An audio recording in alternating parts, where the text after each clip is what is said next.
दोस्तों, महिला आरक्षण विधेयक ओबीसी मुस्लिम महिलाओं को अलग से आरक्षण देने की मांग कितनी सही है, जो कि चारों तरफ ओबीसी को लेकर जो मुद्दे उठे हैं उसके बारे में मैं आपको इस खबर में बताऊंगी। नमस्कार, मेरा नाम है शैला और आप देख रहे हैं इम्टू लाइव टीवी।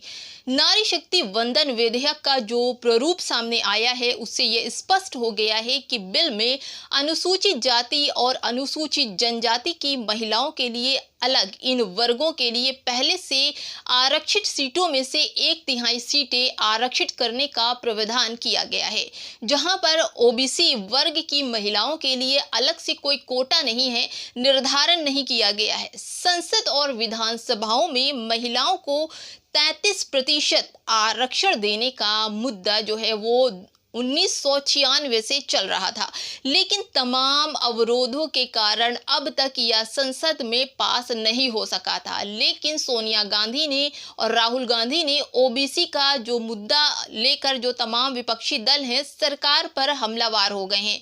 सोनिया गांधी ने कहा है कि यह राजीव गांधी सरकार का लाया हुआ आरक्षित बिल है, जिन्होंने पंचायती व्यवस्था में महिलाओं के लिए आरक्षण शुरू किया था। लेकिन उन्होंने महिला आरक्षण में पिछड़े जो दलित हैं, पिछड़े हैं, आदिवासी हैं, उन महिलाओं के लिए अलग से आरक्षण देने की बात कही गई थी, लेकिन वो पारित नहीं हो पाया था।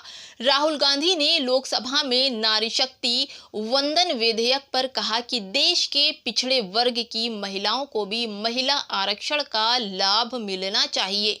उन्होंने कहा कि सरकार को महिला आरक्षण तत्काल लागू कर देना चाहिए। इसके लिए जनगणना का पेच फंसा कर मामले को रोकना नहीं चाहिए था। तुरंत ये फैसला अगर लिया गया है तो उस पर कार्रवाई भी होनी चाहिए।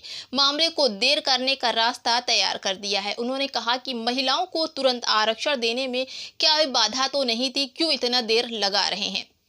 लेकिन अब सबसे बड़ा मुद्दा आता है मुस्लिम महिलाओं के आरक्षण का, जिसको लेकर असदुद्दीन ओवैसी ने ये कहकर इस बिल की मंशा पर सवाल खड़े कर दिए हैं कि इस बिल में मुस्लिम महिलाओं के लिए अलग से आरक्षण की व्यवस्था नहीं की गई। आखिर क्यों? ऐसे में संसद में मुस्लिम समुदाय की महिलाओं की बात नहीं क्या उठाई जाएगी?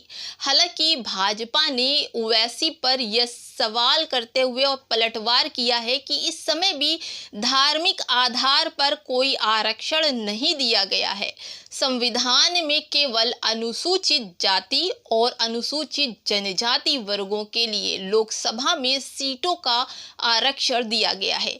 इसमें धार्मिक आधार पर कोई भी आरक्षण अभी तक नहीं पास हुआ है, ना ही दिया गया है।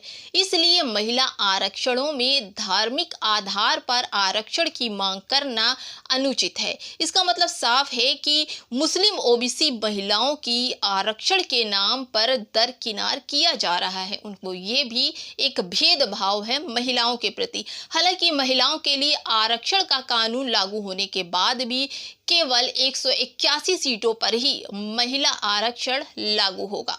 शेष 362 सीटों पर कोई भी दल मुसलमान सहित किसी भी समाज की महिलाओं को प्रत्याशी बनाने के लिए स्वतंत्र होगा। कोई भी बन सकता है। फिर महिला को हर वर्ग के पुरुषों से आज़ादी की आवश्यकता है और थी। महिला अधिकार कार्यकर्ता अंबर जैदी ने भी इस महिला ओबीसी आरक्षण को लेकर कहा कि महिला किसी भी वर्ग की हो, उसे केवल महिला के रूप में देखा जाना चाहिए। हर धर्म, जाति और संप्रदाय की महिलाओं को थोड़े बहुत अंतर के साथ एक जैसे भेदभाव का सामना करना पड़ता है।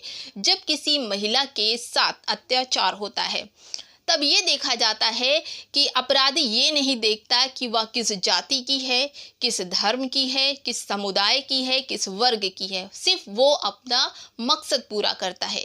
धार्मिक एवं जाति आधार पर इस ऐतिहासिक बिल को पास होने में न रोके। अंबर जैदी ने यह भी कहा कि अब 1/3 आरक्षण होने के बाद हर राजनीतिक दल महिला प्रत्याशियों को उतारने के लिए मजबूर हो जाएगा और इससे महिला सशक्तिकरण का बड़ा लाभ हो सकता है। अब आगे क्या होगा, किस तरह से मुस्लिम महिलाओं के लिए आरक्षण की अलग से व्यवस्था होगी, मुस्लिम महिलाएं संसद में जाके बैठेंगी या फिर कुछ और होगा, इस बिल का क्या मकसद है, ये तो आने वाला समय ही बताएगा। देखते रहिए M2 लाइव टीवी, मैं हूं आपके साथ शैला।